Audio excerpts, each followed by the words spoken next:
ये भारत का राष्ट्रीय खेल नहीं है, पर लोगों के लिए ये कोई खेल नहीं बल्कि धर्म बन गया है। मुझे भी क्रिकेट बहुत पसंद था।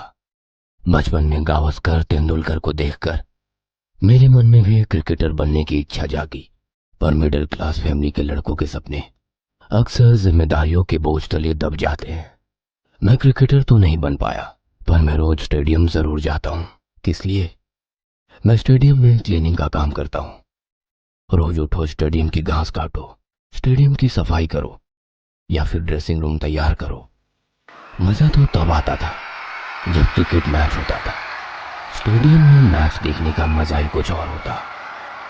मैच के बाद वो ड्रेसिंग रूम में जाकर प्लेयर्स का ऑटोग्राफ लेना, उनके साथ तस्वीरें लेना, इसी से दिल को तसल्ली मिलती थी। मगर खुशी को नजर लगती देर नहीं लगती। भारत में कोरोना का फैलाव हुआ, इसी के चलते लॉकडाउन घोषित हुआ। अब बस घर पर पड़े पड़े प्लेयर के साथ ली गई फोटो को देखकर दिल बहला लो। मगर एक दिन मेरे सर का कॉल आया। हेलो सुधीर, हाँ सर। तुम अगले हफ्ते से स्टेडियम आना शुरू कर दो। पर सर, लॉकडाउन में स्टेडियम पर हमारी स्टेडियम को सरकार ने कोविड सेंटर बनाने का फैसला किया है, इसलिए हमें स्टेडियम की सफाई करनी होगी और साफ रखना होगा। ओके सर, मैं आ जाऊंगा। ओके, मैंने तुम्हारे मोबाइल पर तुम्हारा पास भिजवा दिया है। मिलते हैं स्टेडियम पर। सर ने फोन कट कर दिया। मैंने सर को हाँ तो बोल दिया, पर कोरोना की खबरें देखकर मेरा भी जी घबरा रहा था। हालांकि मैं घर में अकेला रहता था, इसलिए मुझसे किसी को खतरा नहीं था। मैंने लंबी सांस ली और काम पर जाने का फैसला किया। अगले हफ्ते मैं काम पर जाने के लिए तैयार हुआ। हाथ में ग्लव्स, मुंह पर मास्क और पॉकेट में सैनिटाइजर लेकर निकल पड़ा। रास्ते, गली, मोहल्ले सब सुने पड़े थे, जैसे पूरा देश कोरोना का मातम मना रहा हो। मैं स्टेडियम पहुंच गया।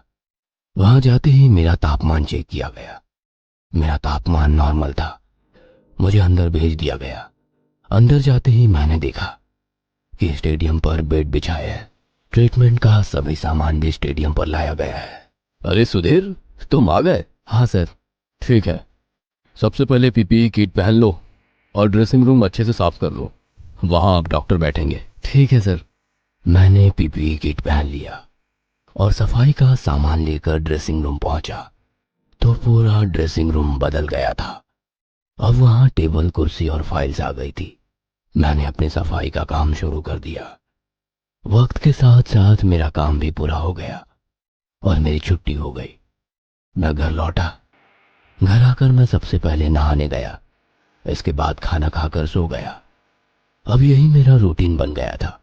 अपनी सुरक्षा ध्यान में रखते हुए अपना काम करना पड़ता था। जैसे दिन बीत गए, बेड पर पेशेंट की संख्या भी बढ़ने लगी। देखते ही देखते सभी बेड्स फुल हो गए। डॉक्टर्स डबल शिफ्ट करके पेशेंट का इलाज कर रहे थे। अब स्थिति बद से बदतर होती जा रही थी।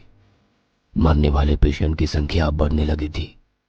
रोज कहीं डेड बॉडीज को एम्बुलेंस से मुर्दाघर भेज दिया जाता था। मेरे लिए ये बहुत ही दर्दनाक था। पेशेंट को तड़पते हुए देखना, उनके मरने के बाद उनके रिश्तेदारों का रोते हुए मातम मनाना, ये सब मुझे अंदर ही अंदर खाए जा रहा था। अब मुझे रात में सोते समय उस मातम की चीखें सुनाई देती थी। हालत इतनी बुरी हो गई थी कि मुझे अपने शांत कमरे में भी चीखों की गूंज सुनाई देने लगी। मैंने सर से कहकर छुट्टी ले ली और जैसे तैसे अपने गांव चला गया। मुझे ठीक होने में 1-2 हफ्ते लगे। अब कहीं जाकर मेरे जहन से वह बात चली गई। मैंने भगवान का शुक्रिया अदा किया क्योंकि मेरा कोई भी घर वाला कोरोना की चपेट में नहीं आया था। पर जिन्हें जिन्हें भी इसका सामना करना पड़ा था, उनके दुख मैंने अपनी आंखों से देखे थे। कुछ महीनों बाद कोरोना का कहर कम हुआ। लॉकडाउन भी खुल गया।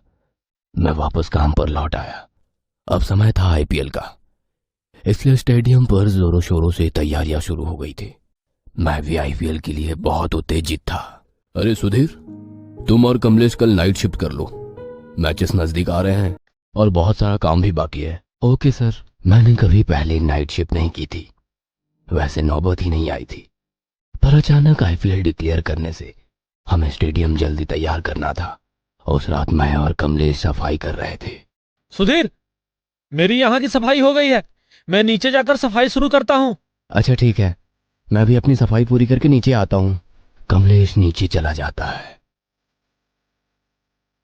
और मैं अपनी सफाई में मग्न हो जाता हूँ। कुछ देर बाद मैं पीछे देखता हूँ तो जमीन पर किसी के पैरों के निशान थे जो बाथरूम की ओर जा रहे थे। इस वक्त कौन बाथरूम गया है? मैं कदमों के निशान मिलाता हुआ बाथरूम की ओर चला गया।